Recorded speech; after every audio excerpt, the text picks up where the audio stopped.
Hello అండి, నమస్తే. నేను Srilakshmi. Welcome back to Srilu smart and simple. ఈరోజు మనం చూడబోయేది ప్లాస్టిక్ బకెట్స్ పైన ఉప్పు నీటి మరకలది ఏర్పడుతూ ఉంటాయి కదండి, తెల్లగా వచ్చేస్తూ ఉంటుంది ఆ ఉప్పు నీటి మరకల వల్ల. అలాగే ఇంకా బాత్రూమ్స్లో కానీ వాష్ ఏరియాస్లో కానీ మనం బకెట్లు యూజ్ చేసేటప్పుడు సబ్బు నీళ్ళ వల్ల కూడా ఇలా తెల్లగా మురికి అనేది ఏర్పడుతుంది. దాన్ని మనం ఈరోజు సింపుల్గా చిన్న టిప్తో ఈజీగా శ్రమ లేకుండా ఎలా క్లీన్ చేసుకోవచ్చో చూద్దాం. దీనికోసం మనకు కావాల్సింది పేస్ట్ అండి. పేస్ట్ని ఇలా ఒక బౌల్లో వేసి కొద్దిగా నీళ్ళల్లో కలపాలి. ఇలా కలిసేలాగా ఒక్కసారి కలిపి పక్కన పెట్టుకోవాలి.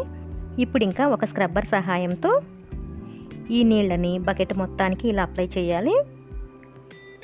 మనం ఇక్కడ పేస్ట్ మాత్రమే యూజ్ చేసామండి, ఇంకా దేన్ని ఇక్కడ వాడట్లేదన్నమాట. పేస్ట్ ఒక్కటే సరిపోతుంది. చక్కగా బకెట్ మొత్తానికి ఇలా అప్లై చేసుకోవాలండి. ఇంకా చూడండి, బకెట్కి ఇలా లోపల వైపున అంచులకి అడుగు వైపున మొత్తం అంతా అప్లై చేయాలండి. ఇప్పుడు అసలు రుద్దాల్సిన అవసరం లేదు, జస్ట్ మనం అప్లై చేసి సరిపోతుంది. బకెట్ కాడ కూడా బాగా మురిగ్గా ఉంది కదండి, దానికి కూడా ఇలా అప్లై చేశానన్నమాట. చూడండి, మొత్తం అంతా కంప్లీట్గా అప్లై చేసిన తర్వాత ఒక గంట దాన్ని అలా వదిలేయాలండి. పేస్ట్లో బకెట్ అంతా బాగా నానుతుంది.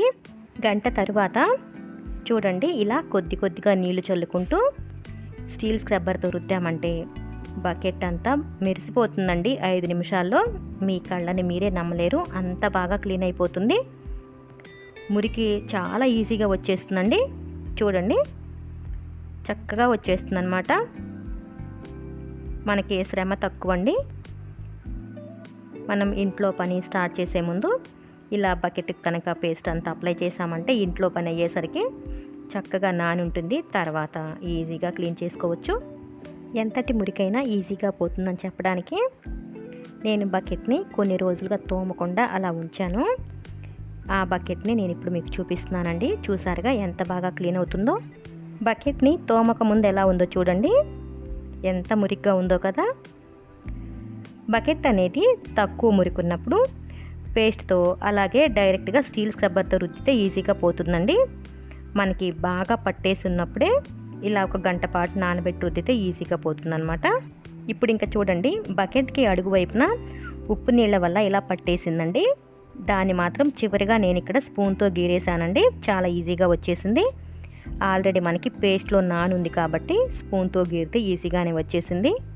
ఈ వీడియో మీకు నచ్చిందని అనుకుంటున్నాను. నచ్చినట్లయితే ప్లీజ్ అండి తప్పకుండా లైక్ చేసి షేర్ చేసి, మీరు ఇంతవరకు మన ఛానల్ని సబ్స్క్రైబ్ చేసుకున్నట్లయితే తప్పకుండా సబ్స్క్రైబ్ చేసుకొని పక్కనే ఉన్న బెల్ ఐకాన్ని యాక్టివేట్ చేసుకోండి. Thanks for watching this video.